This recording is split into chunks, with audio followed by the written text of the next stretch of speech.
আসসালামু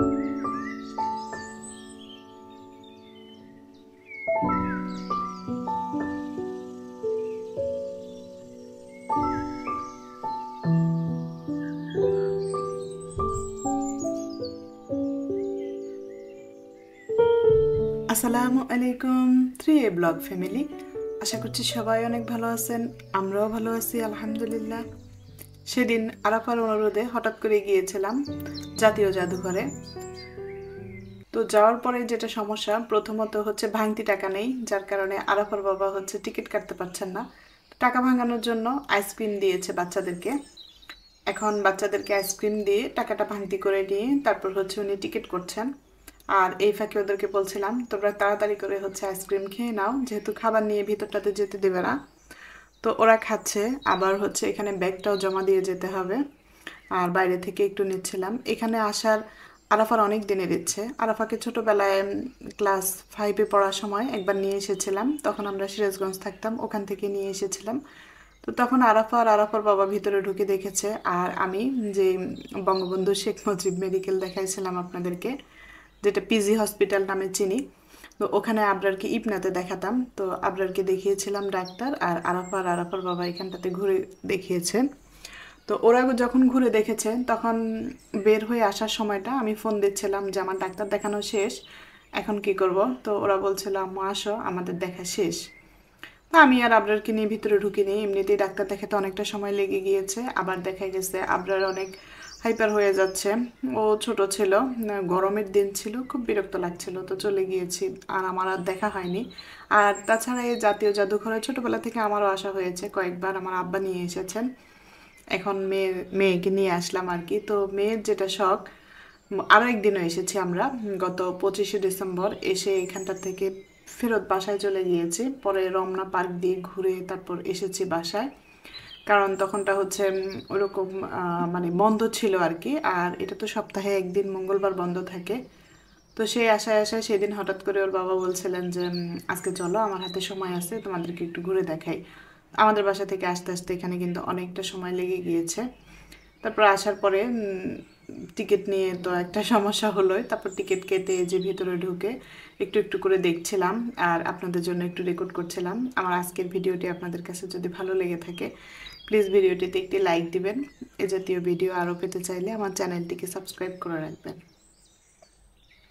এখানে এই তো বাংলাদেশের কিছু গাছ লতা পাতা ফলমূল বাচ্চাদেরকে দেখানোর জন্য আসলে যেটা হয় আর কি, যারা গ্রামে যায়নি বা বাচ্চাদেরকে রিয়েল কিছু দেখাতে পারছেন না তাদের জন্য উপযোগী।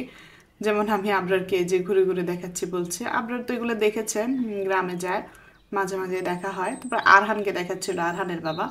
তো ওরা তো হচ্ছে ছোট বেবি, আস্তে হাঁটে, ওরা একটু স্লোভাবে হাঁটছে। আর সামনের দিকটাতে আমি আর আবরার একটু আগে আগে হাঁটছিলাম। আগে আগে হাঁটার আরও কিছু কারণ আছে। আগে আগে হেঁটে আমি যতটুকু পারি হচ্ছে রেকর্ড করে নিয়ে চলে যাব নিচে, যেহেতু ব্যাগ রাখতে দেয়নি। তো ব্যাগ থেকে খাবার এনেছি আরহানের জন্য, ওকে ওখানে খাওয়াবো। আরহান এখান থেকে আইসক্রিম খেতে চেয়েছে, তো আইসক্রিম তো আর খেতে পারেনি। ঢোকার জন্য হচ্ছে খুব দ্রুত সময় ঢুকে গিয়েছি। তো তাই হচ্ছে তাড়াহুড়ো করছিলাম, যেটুক পারি দেখি রেকর্ড করে নিচে চলে যাব। এই তো আপনাদেরকে দেখাচ্ছি বাংলাদেশের হচ্ছে কিছু চেনা প্রাণী, বন্য প্রাণী, তারপরে ইতিহাস, ঐতিহ্য। এই যেমন ঐতিহ্যবাহী ডালা কুলা, বাঁশের বেতের তৈরি জিনিসপত্র। তারপরে যে গ্রাম বাংলার যে দৃশ্যগুলো এত ভালো লেগেছে, মনে হচ্ছে একদম বাচ্চা যদি বিরক্ত না করতো, বিশেষ করে আমি এখানে দাঁড়িয়ে অনেকটা সময় দেখতাম। আমার কাছে এত ভালো লাগছিল গ্রাম বাংলার এই দৃশ্যগুলো। আমার আবরার কিন্তু গ্রাম খুব পছন্দ করে, আবরার একদম নিরিবিলি দাঁড়িয়ে দাঁড়িয়ে দেখতে চেয়েছিল। কিন্তু আরহানের জন্য আর পারলাম কই, আরহান খালি নিচে যাব, তারপর খাবার এর নাম ধরে বলছিল আর কি বারবার। তো তাড়াতাড়ি করে আমি একটু দেখে নিচ্ছি। এখানে তো 4টা ফ্লোর, প্রথম তলা, দ্বিতীয় তলা, তৃতীয় তলা, আবার চতুর্থ তলা। এতগুলো ফ্লোর ঘুরতে পারিনি আমরা, কেবল একটা ফ্লোর ঘুরেই শেষ, একটা নাকি 2টা ফ্লোর।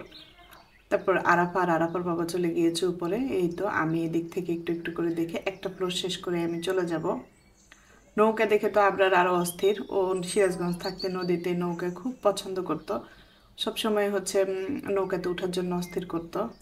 আর এই যে বাংলাদেশের ম্যাপ, এখানে এসে যদি বলি আমি নোয়াখালী দেখবো বা সিরাজগঞ্জ দেখবো, তখন উনি দেখিয়ে দেয়, একটা আলো জ্বলে ওঠে আর কি। তারপর শেষ করে এই তো নেমে যাচ্ছি নিচের দিকে। আরহান খুব বিরক্ত করছে নেমে যাওয়ার জন্য। কখনো বলছে তো পাপ্পা, আবার কখনো বলছে তো মাম্মা। ও আসলে ঠিক করতে পারছে না কখন মাম্মার কাছে যাবে নাকি পাপ্পার কাছে যাবে, কি করবে বুঝতে পারছে না। আমার সাথে নেমে যাচ্ছে আশায় আশায়, আমি ওকে আইসক্রিম কিনে দেবো সেই আশায় আশায় নেমে যাচ্ছে। এখানে আরো একটা ভুল করে ফেলেছি, নিচে নেমে এসে ওখান থেকে ব্যাগ নিতে যাব, তখন মনে পড়ে যে আমি আরাফার বাবার কাছ থেকে টোকেন নিয়ে আসিনি। এই তো আমার হচ্ছে আরেকটা সমস্যা হয়ে গেল। এখন আমি আরাফার বাবাকে খুঁজবো, আবার সিঁড়ি ভেঙে উপরে উঠবো, তো টোকেন নেব, সেটা আর ভালো লাগছিল না। পরে দেখলাম যে এখানে খাবারের ব্যবস্থা আছে, টুকিটাকি হচ্ছে খাবার পাওয়া যায়, যেমন আইটেম আর কি। তো চিপস কিনে দিলাম বাচ্চাদেরকে, আমার কাছে হচ্ছে কিছু খুচরা টাকা ছিল, তো ওটা দিয়ে চিপস চকলেট কিনে এখানে সুন্দর একটা নিরিবিলি পরিবেশে বসে কিছুটা সময় কাটালাম। তাও কি শান্তি আছে? এই যে আরহান খুব খুশি হয়েছে যখন এগুলো কিনে দিয়েছি। তো কিনে দিয়ে তো আরেকটা ভেজালে পড়লাম, এখন বাইরে গেলে এগুলো নিতে চায়, তো দেই না আর কি, বলি এগুলো বাজে জিনিস, বাজে অভ্যাস, সবসময় নিতে হয় না বাইরের জিনিস, এগুলো বলি আর কি। আবারও এসে অপেক্ষা, আরাফার আর আরাফার বাবার দেখাই শেষ হচ্ছে না। ওনারা উপরে, এখনো দেখা শেষ হচ্ছে না। আমি এখানে বসে বসে সমানে ওনাদেরকে ফোন দিচ্ছি, আর আরহান সিঁড়ির ওখানে কাউকে দেখলেই এগিয়ে যায়। এতক্ষণে হচ্ছে মেট্রো রেল দেখতে পেয়েছি, তাই দৌড় দিয়ে এসে ক্যামেরা অন করতে করতেই ট্রেন চলে গিয়েছে। তারপর বের হয়ে তো মেয়ে ফুচকা খাবে, মাগরিবের আজান দিয়ে দিচ্ছিল সন্ধ্যার সময়টা। সব ফুচকাওয়ালারা সারি সারি হচ্ছে বসে আছেন, এখানে আমাদেরকে ডাকছেন কার দোকানে যাব না কার দোকানে যাব। তো আমরা অর্ডার করে বসে আছি। বাসা থেকে তো খাবার এনেছি, তারপরেও হবে না, এখানে এসেছি ফুচকা খাবো না তা কি হয় না। এই তো মেয়ের আবদার আর কি। তো মেয়ে অস্থির হয়ে আছে, এদিকে বইমেলা হচ্ছে, আবার বলছে না বইমেলা এখনো জমে ওঠেনি, আরো অনেকগুলি স্টল বসবে, তারপর আমি বইমেলায় যাব, বই কিনবো, এগুলো বলছে আর কি এখানে বসে বসে। আর আরহানের অবস্থা যেটা, খুব টায়ার্ড হয়ে গিয়েছে আসলে, এই সময়টা তো বাচ্চা মানুষ ঘুমে থাকে, ওর জন্য 3-4 ঘন্টা বাইরে থাকা খুব হচ্ছে টাফ হয়ে গিয়েছে। তো ওর চেহারা দেখেই সেটা বোঝা যাচ্ছে কি যে অবস্থা, বসে বসে চকলেট খাচ্ছে উপরটাতে। আর আমাকে বলছে ওখান থেকে আবার আইসক্রিম দিতে, আমি বলছি নো নো নো। তখন আমাকে বলছে আম্মু মায়ের, আসলে এত সাউন্ড হচ্ছে রিয়েল রাখতে পারছিলাম না আর কি।